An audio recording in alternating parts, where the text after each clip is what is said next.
Hey guys, it is Friday here in West Virginia, so it's time for us to do our weekly Free It Friday. And today we have a couple of Mopar race cars for you. One is a funny car, so we could even call it Funny Car Friday. But the other one's just a pro stock car, but both vintage Johnny Lightning castings. One's from 99 and the other one is from '01. So these are both over 20 years old. So in my opinion, it makes it vintage. So the first one we're going to take a look at is the oldest one. This is the 1999 Funny Car Legends. Back in 98, 99, they had the Funny Car Legends, Dragster Legends, and Stock Car Legends. And they were a really cool series. Some of the cars that they made were very well done, especially in the Stock Car Legends. They were probably the nicest. The Dragster series is okay. The Funny Car Legends is okay. Still to date, I think Hot Wheels did it best with their original drag strip demons in '09 and 10 with funny cars.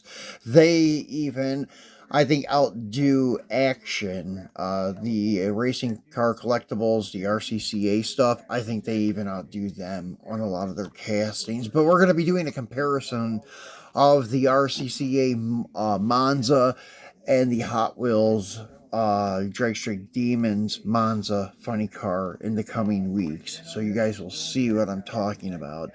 But this actually, in my opinion, is the best Challenger funny car on the market. Nobody does it better than Johnny Lightning when it comes to the Challenger funny car.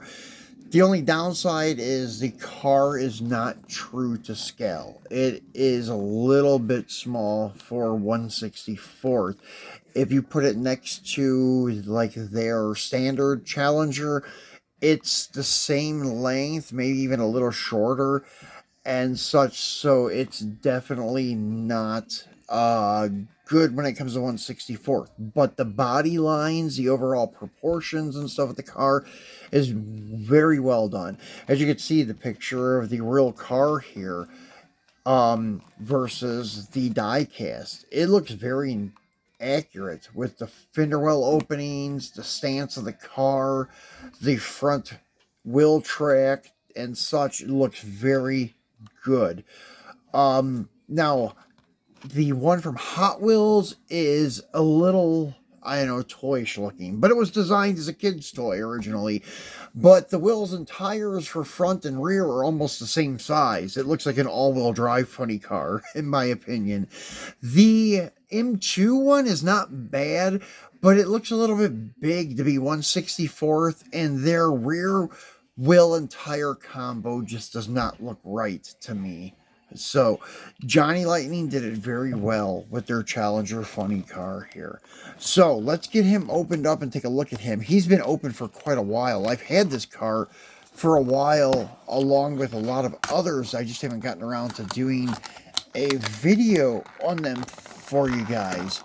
Because other cars have popped up and I wanted to do videos on them while they're trending. So the old stuff gets thrown on the back burner. But we eventually get around to them. So as you can see, here's a list of the funny car legends. They had a lot of cool stuff. The 1972 Bounty Hunter, which isn't this one, but I think it is a Mopar.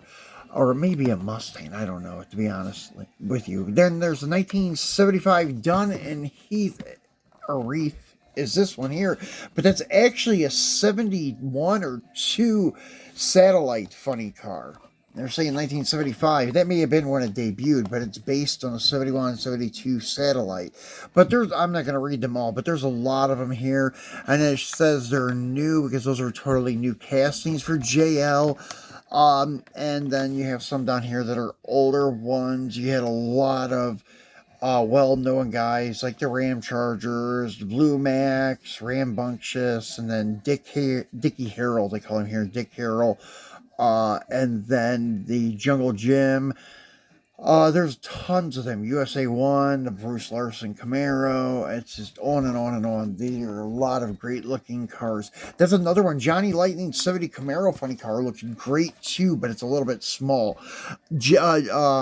Hot Wheels beat Johnny on the Camaro.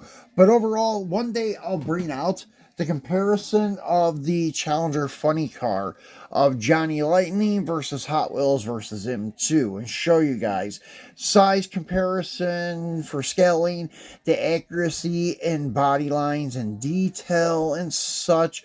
Like as you can see on the Johnny Lightning base, there's really not a lot of detail going on here. The wheelie bars, they're not well detailed either.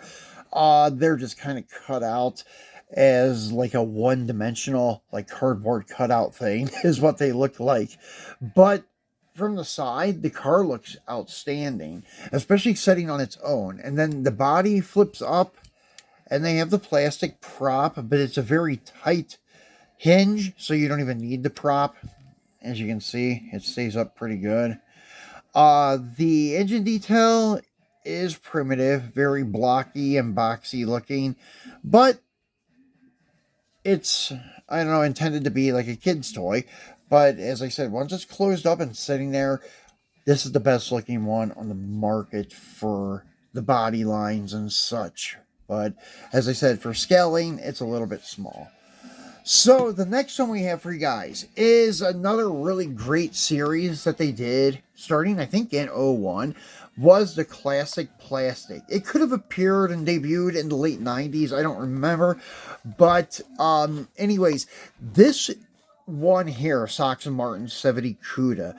This is the best looking variant on the market. Actually, Johnny Lightning is the only one on the market that does this car in 164, but they have many, many variations of it.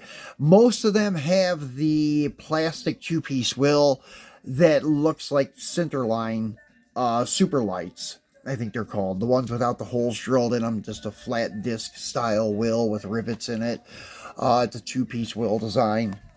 So anyways, this is a lot more accurate. The original car, the drag car, I think had keystones on it. Those 5 spokes, they look kind of like an in-between of a Krieger SS and a Magnum 500 stock rally style wheel. That's kind of what they remind me of, the old Keystone wheels. And I believe that's what Sox and Martin's Pro Stock, Super Stock CUDA had. So this one here with the Kriegers, and this is the only one with the rubber tires too, looks very, very accurate. The only problem is, once again, it's very small. It's too small for 164, but the overall look of the car is really cool. The body lines are pretty nice, and the paint job, the wheel and tire combo, the Super Stock, Pro Stock scoop is era correct. It looks great. And it comes with this vintage Johann model box to show you what the original model box looked like. That's very cool too. And on the back side, it gives you a list of cars that were available. The Superbird was also available, but it's their old casting, which has the very wide open radius wheel wells. It does not look good at all, in my opinion. Then they have Ramrod, which is another 70 Dodge Challenger. And then Boss Hoss, which is a 71 Ford Mustang. That's another one Johnny Lightning nailed it on, is their Mustang funny car. Much better than Hot Wheels. And I think it, maybe M2 would be a good competitor. But the M2, once again, they just look big. They're funny cars. But the Johnny Lightning one, yeah, it's a little bit small. But they're 71 to like 73 Mach 1 fastback style Mustang funny cars look fantastic.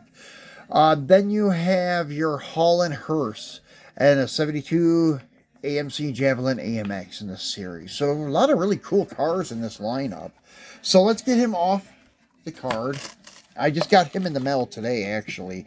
So the card is trashed. The dragster or funny car legends of the Ram Chargers is not too bad, but both of them are probably getting trashed. But here's the car up close. As you can see, the decals, everything is done very nice, very accurate to the original. the tricolor paint job. And this one didn't suffer any paint rash or anything like that from storage and being in the package for over 20 years. A couple little bubbles on the deck lid, but nothing major. So this is very nice. Back end shot looks very good.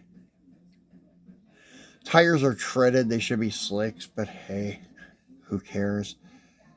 And this has got a 71 front end. I thought it was a 70 because I do not see any gills cut out. Yeah, it just says Boss Cuda. And even on the package, see the replica package of the model car box. The Boss Cuda Saxon Martin 125th scale Johann. Yeah, it's got a 71 grill and headlights in it too. Tail lights also, but the fenders don't have the gills in it. I don't know. But anyways, I thought it was a 70. My bad, guys. So it's a 71. The model box is really cool. Really cool piece. So, yeah, guys, that's pretty much it for our Free It Friday. And we are going to be back on Monday with a Mopar Monday. I'm not sure we'll be back over the weekend, but I appreciate you guys watching. I have to go tend to Ethan right now, so I'm going to cut it short. See you guys on Monday.